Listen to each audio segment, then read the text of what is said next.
آپ کام جو اتنا اچھا کر رہے تھے، لیکن پھر محلے داروں نے آپ کے ساتھ کیا کیا ہے؟ وہی کچھ کیا جی، محلے والوں نے جب ایک چور رنگیا تو پکڑا جاتا ہے، جو اس کے ساتھ ہوتا ہے۔ مطلب آپ کو الٹا لٹکا کے؟ میں تم سے پہلے بھی ایک دفعہ کہہ چکا ہوں، یہاں مجھے بے عزت کرنے کے لیے بلایا ہے۔ نہیں نہیں بھائی، ہم پوڈ کاسٹ ریکارڈ کر رہے ہیں، آپ کی بےزتی کے لیے میں نے تھوڑی آپ کو بلایا۔ اچھا چلیں چھوڑیں اس ٹاپک کو، آپ مجھے یہ بتائیں کہ آپ نے لنڈے کے بعد دوسرا کاروبار کون سا کیا؟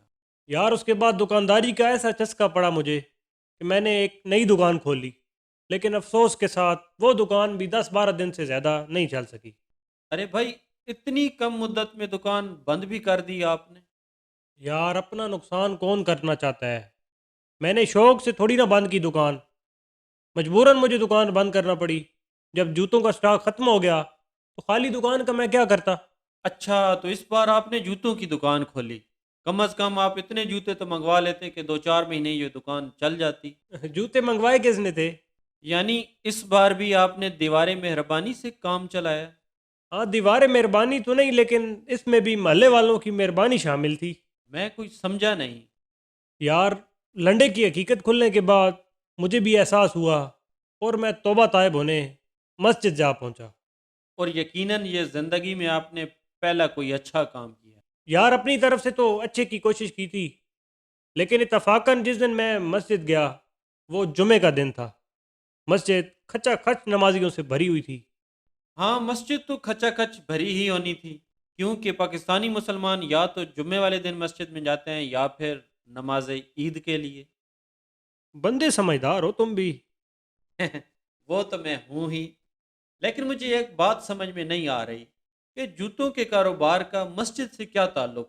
اب کر دی نا بے وقوفوں والی بات، تعریف ہضم نہیں ہوئی تم سے۔ او بھائی، میں نے ایسا کیا کہہ دیا؟ او بادشاہو، لوگ مسجد میں نماز پڑھنے کے لیے جوتے باہر اتار جاتے ہیں۔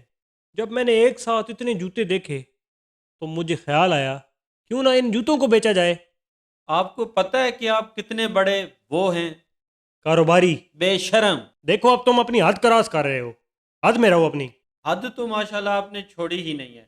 خیر، اس کے بعد آگے کیا ہوا؟ وہی ہوا جو لنڈے کے ساتھ ہوا تھا۔ اس سب کے بعد آپ کے کاروبار کرنے کے جراثیم کافی حد تک ختم ہو گئے ہوں گے۔ بھائی کاروبار میرا پیشن ہے، میں کاروبار کے بغیر نہیں رہ سکتا، سو میں نے ایک اور دکان کھول لی۔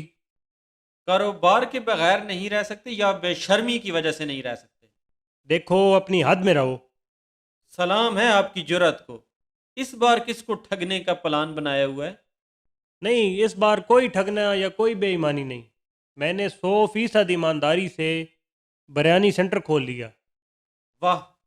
اس بریانی کا کانٹریکٹ آپ نے کس دربار سے کیا؟ اچھا، ایک تو پاکستانیوں کا سب سے بڑا یہ مسئلہ ہے کہ تکا لگاتے ہیں ہر بات میں، اس کا علم ہو یا نہیں ہو۔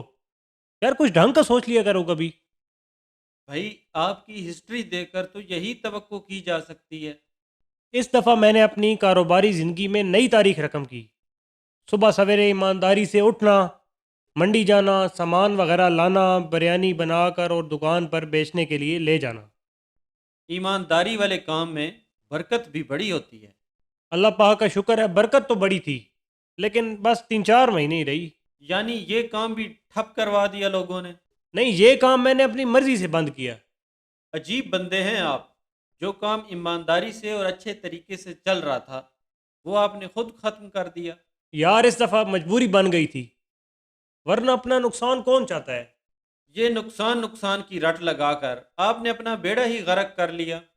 دراصل جب میں نے دکان کرائے پر لی تو اس کی حالت کافی خراب تھی، تو دیواروں کو ذرا سجانے کے لیے میں نے الیکشن سے بچے ہوئے کچھ پینافلیکس الٹے کر کے لگا دیے، لیکن اس میں بھی ایک مسئلہ تھا۔ کون سا مسئلہ؟ یار جب الٹے کر کے لگائے تو وہ خالی تھے، دکان کی رونق نہیں بڑھا رہے تھے، تو میں نے ان پر اپنے پچھلے کاروباروں کے تجربے لکھ دیے۔ اچھا، تو پھر؟ اور پھر کیا ہونا تھا، وہ جو تجربات میرے لیے وبال جان بن گئے۔ وبال جان کیسے؟ یار میرا جو بھی گاہ کھاتا پہلے ان تجربات کو پڑھ کر خوب ہنستا اور پھر مجھ پر جملے کستے ہوئے یہ جا وہ جا، تو میں نے تنگ آ کر دکان ہی ختم کر دی۔ اپنے پیروں پر کلہاڑی مارنا تو کوئی آپ سے سیکھے۔ ارے اس کے بعد کوئی اور کام بھی کیا یا نہیں؟ بریانی کی دکان ختم کرنے کے بعد کچھ رقم میرے پاس بچ گئی تھی، میں نے ان پیسوں سے پنچر کی دکان کھول لی، لیکن چلی وہ بھی نہیں۔ لیکن اب یہاں پر کیا پریشانی تھی؟ یار یہاں یہ پریشانی تھی کہ میں نے دکان پنچروں کی تیسری منزل پہ کھول لی، اور یہ سوچا ہی نہیں کہ جب کسی کی گاڑی یا موٹر سائیکل پنچر ہوگا، وہ پاگل ہے کہ تیسری منزل پہ مجھ سے پنچر لگوانے لائے گا. سو بس دکان ختم کرنا پڑی وہ بھی. تو یہ بات تو آپ کو وہ دکان کھولنے سے پہلے سوچنا تھی نا. بس ہو گئی غلطی مجھ سے. تو پھر آپ مان لیں کہ آپ وہ ہیں، کاروباری. بے وقوف. دیکھو تم بات کو پھر اسی طرف لے کے جا رہے ہو. یقیناً اس کے بعد آپ تسلی سے گھر بیٹھ گئے ہوں گے. یار مجھ جیسا متحرک کاروباری شخص گھر بیٹھ سکتا ہے آرام سے؟ یار اتنے نقصانات کے بعد آج کل آپ کیا کر رہے ہیں؟ یار میں نے درجنوں دکانیں کھولیں، ہزاروں کا نقصان بھی کیا، لیکن آخر میں اس نتیجے پہ پہنچا ہوں کہ کامیابی صرف اللہ کے دین میں ہے. اچھا، تو مطلب 900 چوہے کھا کے بلی حج پہ چلی؟ او یہ بہت اچھا آئیڈیا دیا تم نے. او بھائی، اب میں نے کون سا آئیڈیا دے دیا آپ کو؟ یہی حج کا. اب میں نیا کاروبار شروع کرنے لگا ہوں، اپنی ٹریول ایجنسی کھولوں گا. اللہ معاف، یا اللہ معاف. یہ کون سی مصیبت میرے گلے پڑ گئی ہے؟ تم مجھے مصیبت کہہ رہے ہو؟ اور نہیں ہے تایا. ناظرین، امید ہے آپ کو اس دکاندار کی عجیب و غریب مگر دلچسپ آبیتی پسند آئی ہوگی. اسی کے ساتھ میں چاہتا ہوں آپ سے اجازت. اللہ آپ کا حامی اور ناصر ہو.